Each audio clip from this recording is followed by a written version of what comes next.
ये हमारा बेटा एनसीईआरटी के 12th के चैप्टर 1 के सोल्यूशन का सेकंड वीडियो है ना बेटा। अभी हम स्टार्ट करेंगे क्वेश्चन नंबर 1.11 से और 1.20 तक करेंगे, ठीक है बच्चा। चलो हर क्वेश्चन सीखो बेटा और अपने कॉन्सेप्ट्स को इम्प्रूव करो। चलो स्टार्ट करते हैं बच्चा।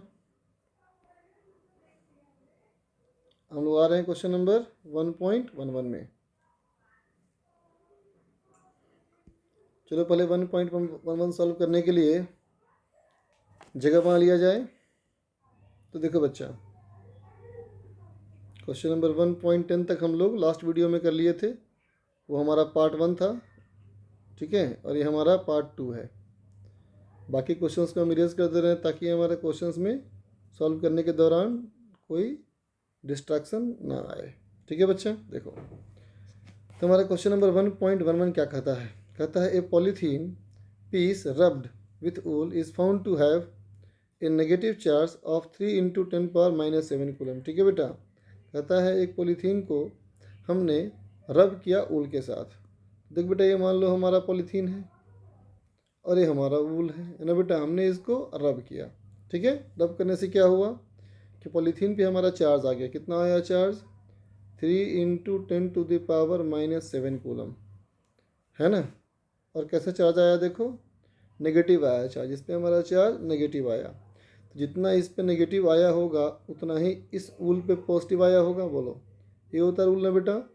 जितना चार्ज एक पे नेगेटिव होता है दूसरे पे उतना ही पॉजिटिव आता है ना बेटा, ठीक है ना। इसका मतलब क्या हुआ कि ऊल से कुछ इलेक्ट्रॉन ट्रांसफ़र हो गए किसमें? पॉलीथीन में, है ना बेटा। मान लो n इलेक्ट्रॉन ट्रांसफ़र हो गए, है ना बेटा।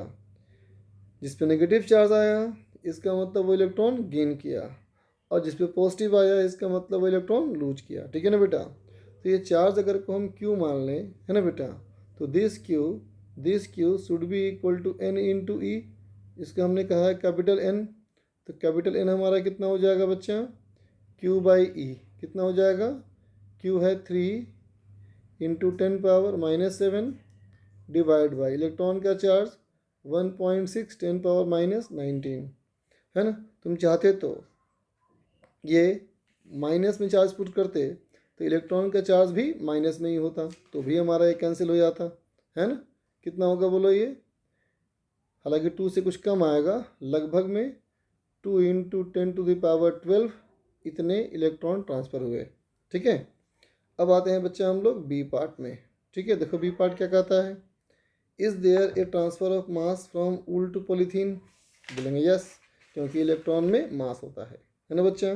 तो इलेक्ट्रॉन अगर ट्रांसफ़र हुआ इसका मतलब कुछ मास भी ट्रांसफ़र हुआ, है ना बेटा। तो आंसर इज़ यस। कितना?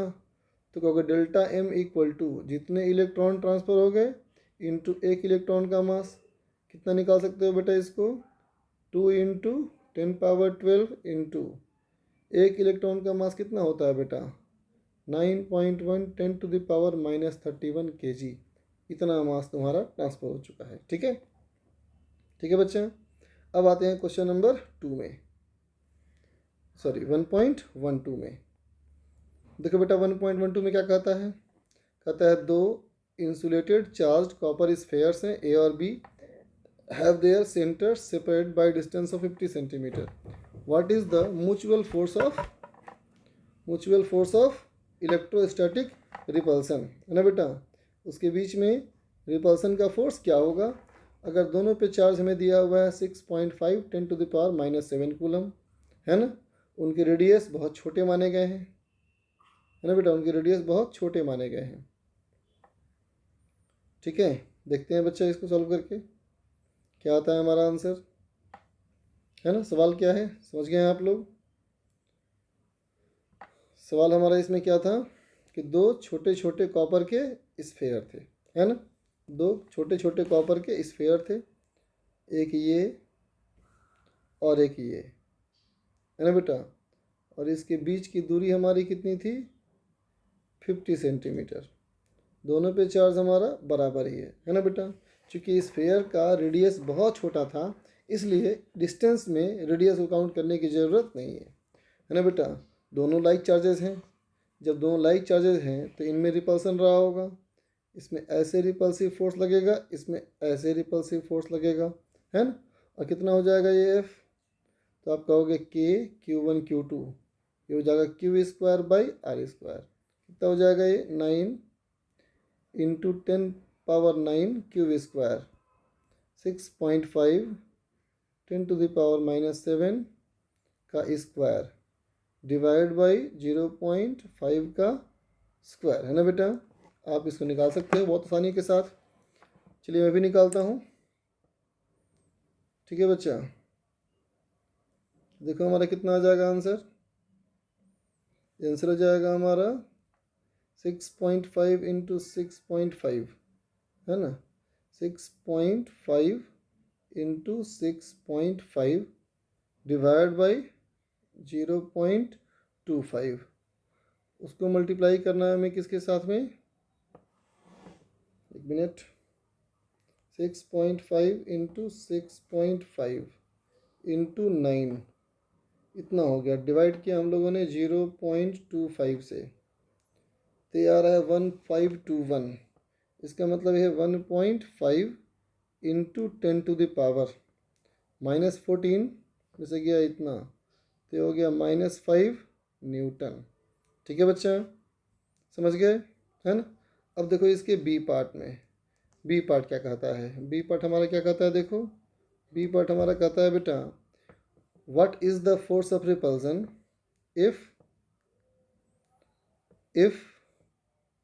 each sphere is charged double of the above amount and the distance between them is halved। देखो तो बच्चा F डैश क्या करना है हमें, इस बार चार्ज को पुट करना है डबल, है ना, और रेडियस को पुट करना है हाफ। डिस्टेंस है, रेडियस नहीं डिस्टेंस है। तो कितना हो जाएगा बच्चा, ये हो जाएगा 16 K³ square by R square.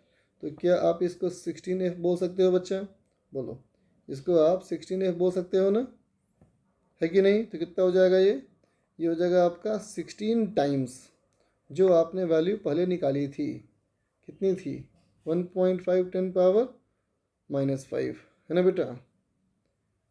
ठीक है, तो कितना हो जाएगा ये हो जाएगा हमारा 24 इंटू 10⁻⁻5। ठीक है बच्चा, इतना हमारा आ जाएगा वैल्यू 1521। अच्छा, पहले वाले में कैलकुलेशन मिस्टेक हो गया था आपका, है ना, -14 और 9 आया और 3 यहाँ भी तो आया था, तो ये -2 रहा होगा आपका, है ना बच्चा।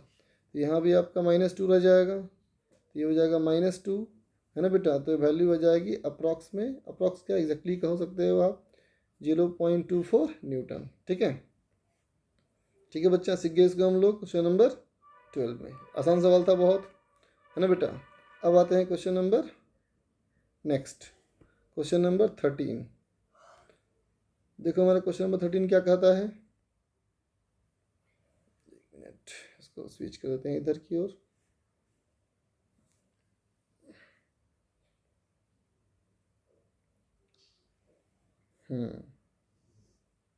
देखो बच्चा क्वेश्चन नंबर 13 में क्या कहता है, पहले स्पेस बनाया जाए, नीचे क्वेश्चंस को हटा करके। ठीक है, देखो बच्चा क्वेश्चन क्या कहता है, कहता है suppose the sphere A and be in exercise 1.12, मतलब लास्ट क्वेश्चन में दोनों के साइज जो एक जैसे थे, है ना, और थर्ड स्फेयर को लेके हम आए जिसका भी साइज पहले वाले के बराबर ही है, इसका भी साइज पहले वाले के बराबर है। ठीक है, और कहा गया हमको, और कहा गया कि वो अनचार्ज है, is brought in contact with the first, पहले वाले से हम उसको कॉन्टेक्ट में लाए, पहले वाले से हम कॉन्टेक्ट में लाए। ठीक है बच्चा, और उसके बाद सेकंड से लाए कॉन्टेक्ट में, और फाइनली दोनों से हमने उसको हटा लिया। ठीक है बच्चा, देखो बच्चा क्या कहता है सवाल हमसे कि हमने प्रीवियस प्रॉब्लम में जो ए और बी लिया था, ठीक है, चलो ये हमारा ए और ये हमारा बी, ठीक है, इस पे चार्ज क्यू और इस पे भी चार्ज क्यू, ठीक, साइज एक जैसे बिल्कुल। एक थर्ड को लेके आया जाए, चलो सी को लेके आया जाए, सी को हमें इसमें टच कर दिया, तो टच करने से क्या होगा बच्चों, दोनों पे चार्ज ए पे और सी पे हो जाएगा चार्ज आधा आधा, मीन्स Q/2 लेकिन बी पे कोई असर नहीं पड़ेगा। ठीक, बात समझे। अब कहता है कि सी को हटाओ और अब ले जाओ इसको बी के पास, मतलब ए का चार्ज जो Q/2 हो चुका है, अब इसको बी से ला के टच करो, है ना बेटा। तो बी पे चार्ज कितना था आपका, Q, है ना बेटा। बी पे चार्ज था आपका Q, है ना बेटा। बी पे आपका चार्ज था Q और इस पे चार्ज था आपका Q/2, है ना बेटा। अब फिर आप इसको टच किए ना, तो अब क्या होगा, दोनों जब कांटेक्ट में आए, अब चार्ज क्या हो जाएगा, ए पे तो वही हमारा है Q/2, लेकिन अब बी और सी पे चार्ज आधा आधा हो जाएगा, है ना बेटा। तो आधा आधा का मतलब कितना हो गया, इन दोनों वैल्यूज़ को ऐड करो, तो Q + Q/2 3Q/2, है ना बेटा। तो दोनों पे हाफ हो गया, मतलब 3Q/4 बी पे और 3Q/4 सी पे। फिर पूछा गया आपसे है कि अब ए और बी में क्या फोर्स होगा, तो चलो ए को लेके आया जाए, लेके आ गया ए को, चार्ज कितना है Q/2। बी को लेके आओ, कितना चार्ज है 3Q/4। तो अब इसके बीच का फोर्स क्या होना चाहिए, F" मान लिया मैंने उसको, कहा कि Q/2 3Q/4 divide by R², है ना। तो देखो 3/8 ऑफ Q² है ना बेटा। पिछले सवाल में ये Q/R² था, आपका F था, इसका मतलब 3/8 ऑफ F कितना था आपका 1.5 × 10⁻², है ना बेटा। तो कितना आ जाएगा वैल्यू, ये वैल्यू आपकी आ जाएगी बेटा अप्रॉक्सीमेटली 5.7 × 10⁻³ न्यूटन। ठीक है बेटा, ये हो गया आपका क्वेश्चन नंबर 1.13। ठीक है, समझ गए। अब आ जाए बेटा नेक्स्ट क्वेश्चन 1.14 पे। देखो बेटा 1.14 पे 1.14 जो सवाल हमारा है, इसमें एक डायग्राम दिया हुआ है। देखो आप, इस डायग्राम में ऊपर के सरफेस पे पॉजिटिव चार्ज है ना, और नीचे के सरफेस पे नेगेटिव चार्ज है। ठीक है, कहा गया कि 3 डिफरेंट चार्ज पार्टिकल्स हैं यूनिफॉर्म इलेक्ट्रोस्टैटिक फील्ड में। तो अब बताओ इलेक्ट्रिक फील्ड का डायरेक्शन कैसे होता है, पॉजिटिव से निकलता है और नेगेटिव पे ख़त्म होता है। इसका मतलब इलेक्ट्रिक फील्ड का डायरेक्शन कुछ ऐसा होना चाहिए, बोलो नीचे की तरफ, है ना बेटा। ठीक, तो कहा गया है इसमें कि तीनों चार्जेस के साइन बताने हैं हमें। ठीक है बच्चा, तो देखो थर्ड वाले को देखो, जिस डायरेक्शन में इलेक्ट्रिक फील्ड है उस तरफ ही मुड़ गया है वो। इसका मतलब ये हुआ कि इस वाले पे फोर्स ऐसे लगा है ना बेटा। तो आप जानते हो पॉजिटिव चार्जेस पे फील्ड और फोर्स सेम डायरेक्शन में होता है ना, जबकि नेगेटिव चार्जेस पे इलेक्ट्रिक फील्ड का उल्टा फोर्स लगता है कि नहीं। इसका मतलब क्या हुआ, अगर ये सब पार्टिकल ऊपर गए हैं, इसका मतलब ऊपर फोर्स एक्सपीरियंस किए, है ना। ठीक है, इसका मतलब ये दोनों चार्ज आपके नेगेटिव हैं, है ना बेटा। अब पूछा गया है which particle has the highest charge to mass ratio. तो भाई चार्ज टू मास रेशियो है Q/m। आप देख पा रहे हो कि सिर्फ थर्ड ही हमारा वो पार्टिकल है जिस पे कि चार्ज पॉजिटिव है। इसका मतलब सिर्फ थर्ड वाले पे ये रेशियो हमारा पॉजिटिव आएगा, है कि नहीं। लेकिन बाकी 1 और 2 के लिए नेगेटिव आ जाएगा आपका, बोलो ठीक है ना। इसका मतलब सबसे बड़ा किसके लिए हो गया, 3 के लिए हो गया। ठीक है बच्चा, समझ गए,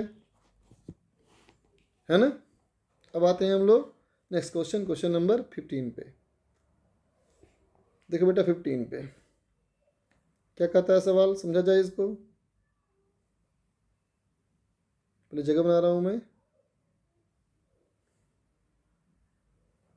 देखो बेटा ये सवाल में कहा गया हमारा है क्या कि consider a uniform electric field E 3 × 10⁻³ I Newton पर कूलम। चलो बच्चा बनाया जाए डायरेक्शंस। ये मैंने मान लिया एक्स एक्सिस, ये मैंने मान लिया वाई एक्सिस और ये मैंने मान लिया जेड एक्सिस, है ना। जेड कैसा है, एक्स वाई प्लेन से परपेंडिकुलर, मतलब आपकी तरफ। ठीक है बच्चा। इसमें इलेक्ट्रिक फील्ड हमारा है 3 × 10⁻³ इलेक्ट्रिक फील्ड हमारा कैसा है, इस डायरेक्शन में कितना है, 3 × 10⁻³ न्यूटन पर कूलम, है ना। What is the flux of this field through a square of 10 centimetre on a side whose plane is parallel to YZ plane. हम फर्स्ट वाले की बात कर रहे हैं, ठीक है बेटा। तो एक प्लेन सोचो जो कैसा हो, वाईजेड प्लेन के पैरेलल हो। इसका मतलब बेटा ऐसे बोलो, ऐसा एक प्लेन सोचो जो वाईजेड प्लेन के पैरेलल हो। आप सब लोग जानते हो बेटा, है ना, कि एक्स एक्सिस वाईजेड प्लेन से होता है परपेंडिकुलर, है ना। अब जानते हो ना, एक्स वाई और जेड एक्सिस आप यू बनाते हो, बोलो है कि नहीं। ये आपका यूँ समझो आप, यूँ एक्स वाई जेड एक्सिस। अगर ये आपका एक्स एक्सिस है तो अंगूठा और ये फर्स्ट फिंगर मिलकर अब बन गया आपका, बन गया वाईजेड प्लेन, है ना। तो देखो इस एरिया का जो नॉर्मल वेक्टर होगा वो ऐसे होगा, बोलो एन कैप, है ना। और जिस डायरेक्शन में बेटा एन कैप आता है उधर ही माना जाता है क्या, एरिया वेक्टर। तो हमें इसमें निकालना है फ्लक्स, ठीक है बच्चा। तो फ्लक्स का फॉर्मूला क्या होता है, फ्लक्स का फॉर्मूला होता है E vector dot A vector, है ना बेटा, क्योंकि फील्ड हमारा यूनिफॉर्म है। अगर नहीं होता तो आप इंटीग्रेट करते। अभी देखो इलेक्ट्रिक फील्ड और एरिया वेक्टर दोनों हो गया सेम डायरेक्शन में, है ना। याद रहे एरिया वेक्टर सरफेस के परपेंडिकुलर होता है बच्चा। तो कितना हो गया ई, ये हो गया ई इंटू ए इंटू कॉस 0, कितना हो जाएगा देखो, ई है 10⁻³ इंटू एरिया कितना था देखो 10 सेंटीमीटर का स्क्वायर, तो स्क्वायर का एरिया 0.1 का स्क्वायर इंटू इंटू कितना हो गया, इंटू हो गया आपका कॉस 0 का वैल्यू 1। तो कितनी हो गई आपसे वैल्यू आ गया Newton, 30 Newton metre square per coulomb, ठीक है बच्चा।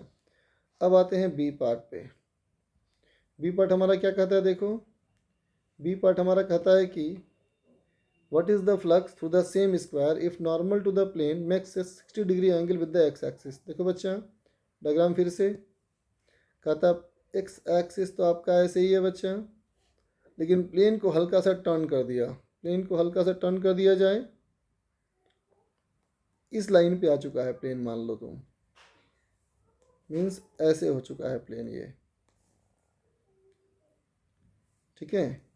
इस तरह से कि इसका जो नॉर्मल आ रहा है एन कैप वो यहाँ से 60 डिग्री के एंगल पे है ना। अब जानते हो नॉर्मल के डायरेक्शन को ही मानते हैं ना हम लोग एरिया वेक्टर डायरेक्शन।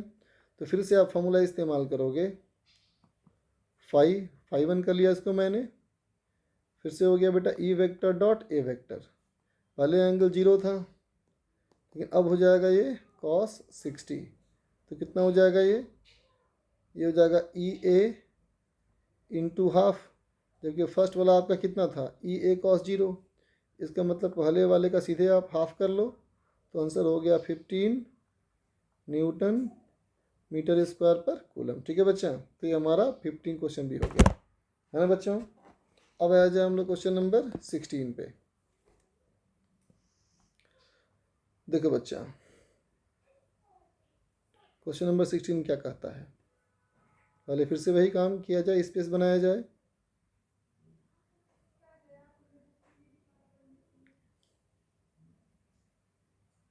देखो बच्चा क्या कहता है सवाल में, what is the net flux of the uniform electric field of the exercise 1.15, पिछले सवाल का electric field through a cube of side 20 centimetre oriented so that the faces are parallel to the coordinate planes.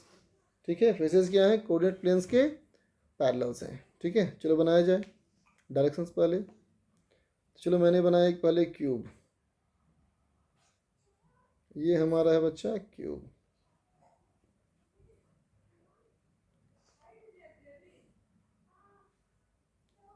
इस तरह से बनाना है हमें कि planes coordinate planes के पैरेलल हो, है ना बच्चा। तो चलो मैंने कहा कि ये तुम्हारा ओरिजिन हो गया, है ना, ये हो गया हमारा एक्स एक्सिस, ये ऊपर की तरफ हो गया हमारा वाई एक्सिस, और ये हो गया हमारा जेड एक्सिस, है ना। इलेक्ट्रिक फील्ड कैसे मानना है हमें, ऐसे, है ना बेटा, ठीक है।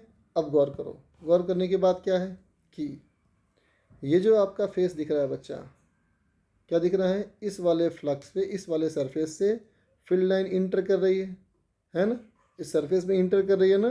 तो इंटर करने वाले फ्लक्स को माना जाता है क्या, नेगेटिव, ठीक है। और देखो बच्चा, ये जो हमारा फेस है, इससे क्या कहोगे आप, कि फील्ड लाइंस बाहर निकल रही है ना, ठीक है। तो इससे हमारा फ्लक्स क्या है, पॉजिटिव, है ना।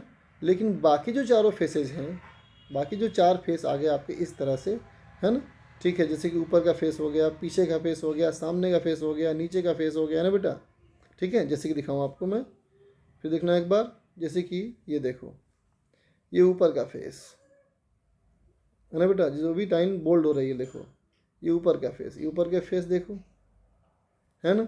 फिर नीचे का फेस देखो,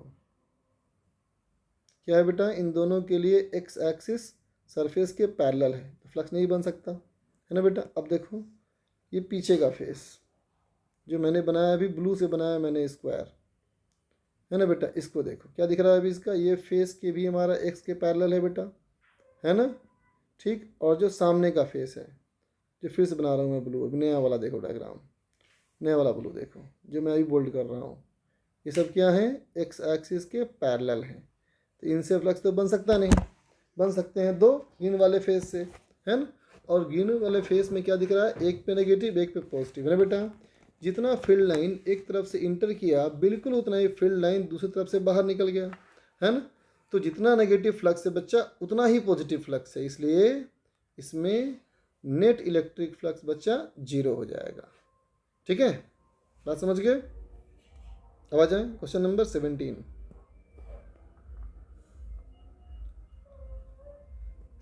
के लिए स्पेस बनाया जाए।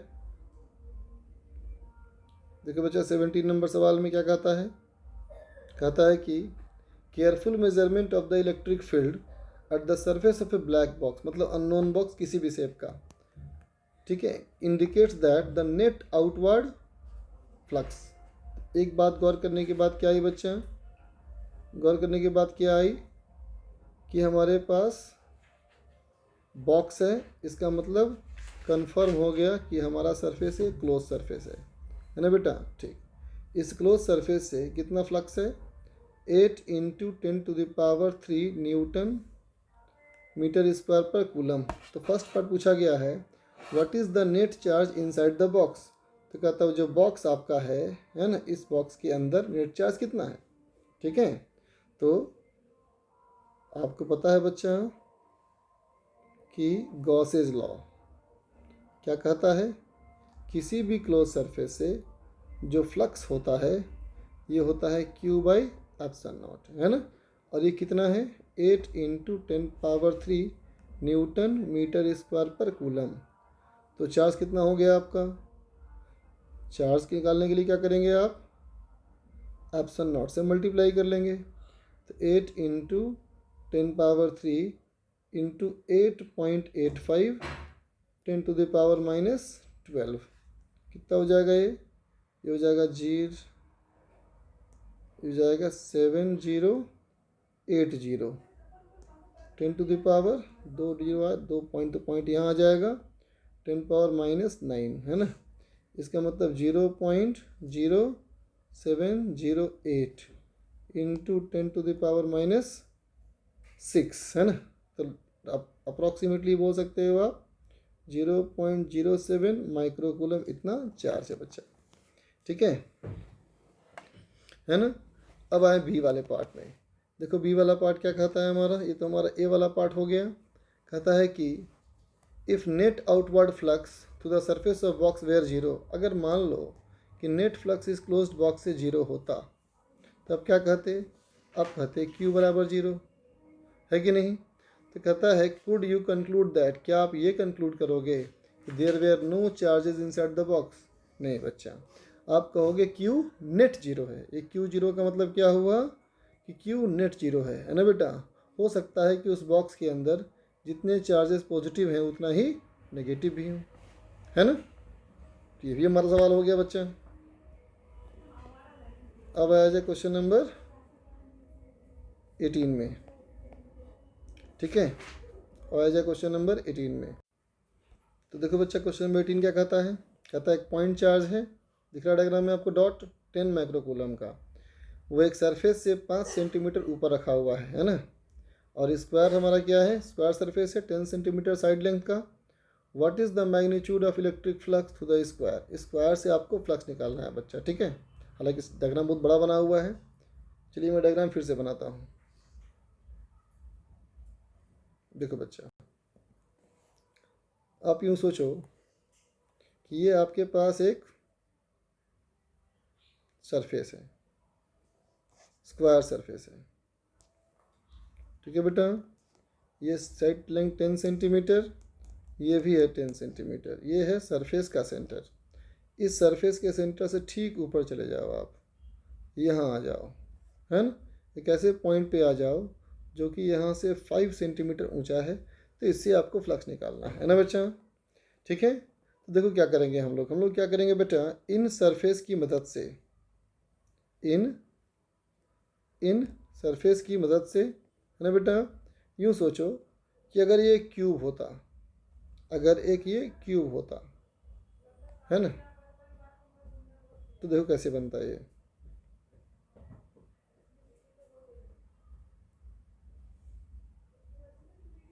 तो अगर ये क्यूब होता बेटा, तो अब क्या कहते कि चार्ज सेंटर में आता, है ना। तो अब क्या कहते हैं बच्चा कि फ्लक्स अगर क्यूब से निकाला जाता तो हम कहते गॉसियन थ्योरम के अनुसार ये फ्लक्स होना चाहिए था क्यू बाई एप्सिलॉन नॉट, पूरे क्यूब से, है ना।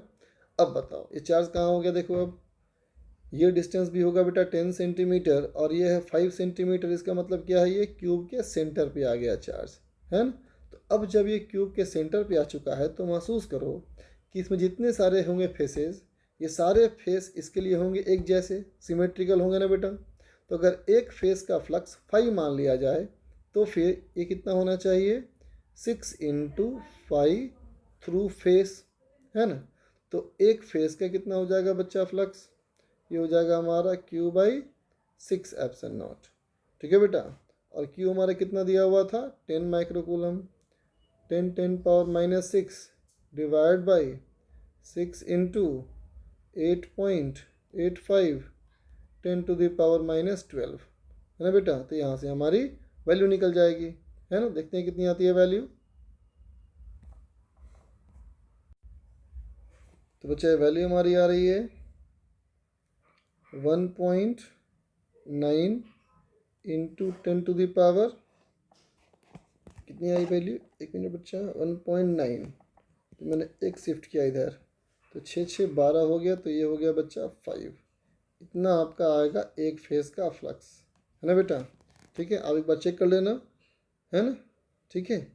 जो एनसीईआरटी में आंसर दिया है बच्चा, वो आपका आंसर डिफरेंट दिया है, 2.2 दिया है ना। लेकिन वो कैलकुलेशन में उनका एरर है।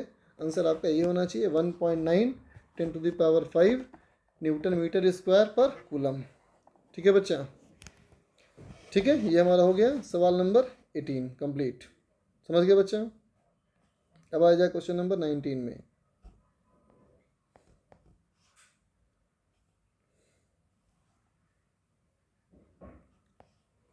देखो बच्चा सवाल क्या कहता है, सवाल कहता है कि पहले जगह बनाया जाए सॉल्व करने के लिए इसको।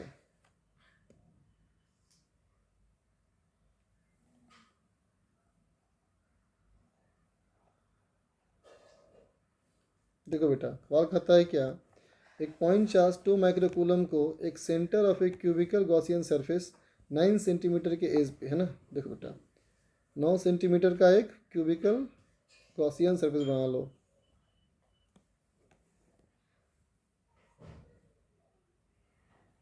बना लिया, ठीक है। एक क्यूब लेंगे हमारा ये, एक अच्छा डायग्राम नहीं बना बेटा, चलो अच्छा बनाते हैं थोड़ा सा। ये हमारा एक क्यूब, ये हमारा एक क्यूब,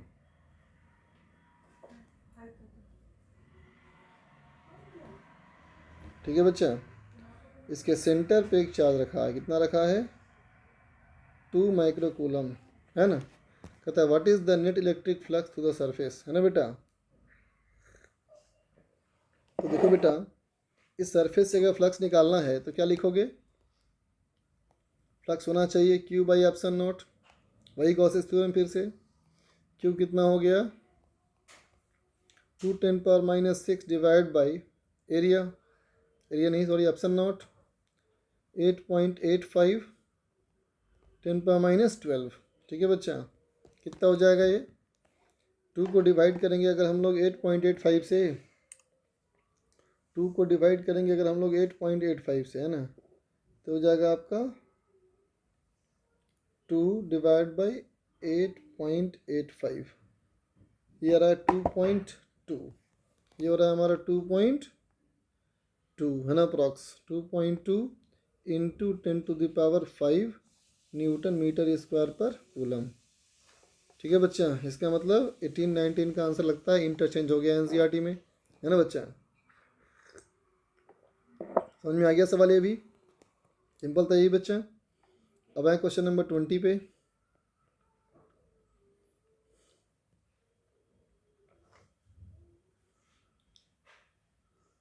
देखो 20 हमारा क्या कहता है, 20 कहता है बेटा एक पॉइंट चार्ज मान लिया जाए, है ना, causes an electric flux of इतना, कितना कॉज कर रहा है flux -1 10⁻³ newton metre square per coulomb to pass through a spherical Gaussian surface of 10 centimetre radius. एक स्फेरिकल सरफेस बना लिया जाए, उसमें कहीं भी कोई चार्ज रखा हुआ है और इससे इतना फ्लक्स हमारा है, ठीक है, सेंटर दिखा है, चलो सवाल में सेंटर लिखा है तो सेंटर पे है चार्ज, ठीक है बेटा। और इसका हमारा जो रेडियस है, ये आपका रेडियस दिया है बच्चा ये 10 सेंटीमीटर, है ना, देख लो आप। अब कहता है फर्स्ट पार्ट में, फर्स्ट पार्ट ये कहता है सवाल का कि if the radius of Gaussian surface were doubled how much flux would pass through the surface. अगर एक डबल रेडियस का बना लो स्फेयर, है ना, ये कितना रेडियस हो गया फिर हमारा 20 सेंटीमीटर, तो अब कितना फ्लक्स होगा। तो देख बच्चा, जो फ्लक्स होगा वो तो चार्ज बाई एप्सिलॉन नॉट होगा ना, बोलो अकॉर्डिंग टू एज पर गॉसेज लॉ, बोलो बेटा, है कि नहीं। अब तुम देखो बेटा, ये जो फंक्शन है इसमें कहीं भी साइज आया बेटा, नहीं आया ना। इसका मतलब कॉन्सेप्ट क्या है बच्चा, कि वो इंडिपेंडेंट है ना, ऑफ शेप एंड साइज, ठीक है। अगर शेप और साइज से इंडिपेंडेंट है, इसका मतलब फ्लक्स वही होगा जो पहले था, बोलो होगा ना बच्चा। बी पार्ट में आओ, what is the value of charge, charge की वैल्यू निकालनी है आपको, फ्लक्स तो पता है आपको, है ना।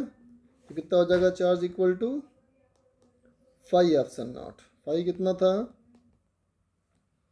और ई कितना होता है, ठीक है, कितना हो जाएगा ये हो जाएगा 8.85 नेगेटिव में इंटू 10⁻⁻⁹, है ना बेटा।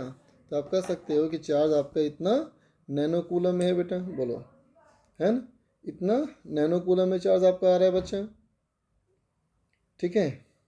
तो आंसर हो गया आपका इक्वल टू -8.85 नैनो कूलम, ठीक है बच्चा। तो चलो बच्चा आज के लिए इतना ही, आगे के प्रॉब्लम्स हम देखेंगे नेक्स्ट वीडियो में। ओके बच्चा, बाय, हैप्पी लर्निंग।